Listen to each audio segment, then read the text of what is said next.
Hey, everyone! Welcome back to the channel. Today, we're diving into one of the most famous and magical tales from the legendary 1001 Nights, the story of Aladdin and the Magic Lamp. It's a tale of adventure, danger, love, and, of course, a powerful genie. But there's more to this story than you might think. So, sit back and join me as we explore the original story of Aladdin, the boy who discovered a world of magic.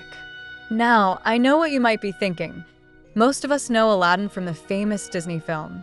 But did you know that the original story is quite different?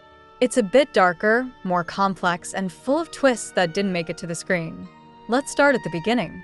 Aladdin isn't just one of the most beloved stories from 1001 Nights. It's also one of the most mysterious. For starters, it's believed to have been added to the collection much later than the other stories. Originally, 1001 Nights, or Arabian Nights, was a collection of folk tales from the Middle East, South Asia, and North Africa. But Aladdin's tale? It likely comes from a much later source. Scholars believe the story of Aladdin wasn't originally part of the medieval Arabic collection. Instead, it was introduced to the West by a Frenchman named Antoine Galland in the early 18th century.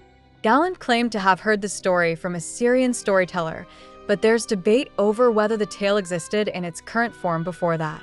So, while 1001 Nights is a treasure trove of ancient stories, Aladdin might be a bit of an outsider. But enough about history. Let's get into the story itself. Aladdin's journey begins in the bustling streets of a city in China. That's right.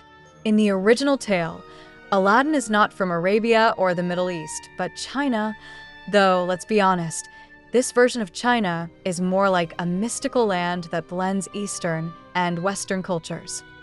Aladdin, the main character, is a poor, aimless young boy. He's lazy, spends his days roaming the streets, and seems to have no future. His father, a tailor, dies early in the story, leaving his mother to support them. But Aladdin is soon visited by a mysterious figure who claims to be his long-lost uncle. Of course, this isn't his uncle. It's actually a powerful sorcerer from the Maghreb in North Africa. The sorcerer pretends to care for Aladdin and promises to make him rich. He takes him on a journey outside the city, to a hidden cave filled with treasure. But here's where things take a dark turn. The sorcerer doesn't care about Aladdin at all. He wants something very specific, a magical lamp that's hidden inside the cave. The sorcerer tricks Aladdin into entering the cave, telling him to bring out the lamp. Aladdin goes in, marveling at the treasure surrounding him, jewels, gold, and strange objects. But when Aladdin grabs the lamp and tries to leave, the sorcerer demands the lamp first. Aladdin, sensing something is wrong, refuses. In a fit of rage, the sorcerer seals Aladdin inside the cave, trapping him. And here's where things get interesting. Aladdin, thinking all hope is lost, begins to rub the lamp, hoping it might bring him some luck. But instead of luck, he summons something far more powerful, a genie. The genie, a massive, mystical being, offers to grant Aladdin whatever he wishes. Aladdin, wisely, asks to be freed from the cave, and the genie instantly transports him back home. This is where Aladdin's fortunes start to change. Now back home, Aladdin still has the magic lamp, and with the genie at his service, he can finally start to transform his life. He begins by using the genie to provide for his mother, and slowly, they rise from poverty to wealth. But it's not just about riches. Aladdin has bigger ambitions. In the city where Aladdin lives, there's a princess named Badroulbadour, who's known for her beauty. Aladdin becomes infatuated with her and decides that, with the help of the genie, he will win her hand in marriage. He asks the genie for extravagant gifts and a magnificent palace to prove his worth. And it works. The Sultan, dazzled by Aladdin's wealth and power, agrees to let him marry the princess. So Aladdin, the once lazy street boy, becomes one of the wealthiest and most respected men in the city, all thanks to the magic lamp and the genie's power. But, as with all great stories, the challenges don't stop there. Remember the sorcerer from earlier? He's not done with Aladdin yet. Furious that Aladdin escaped the cave and kept the lamp, the sorcerer returns to take his revenge.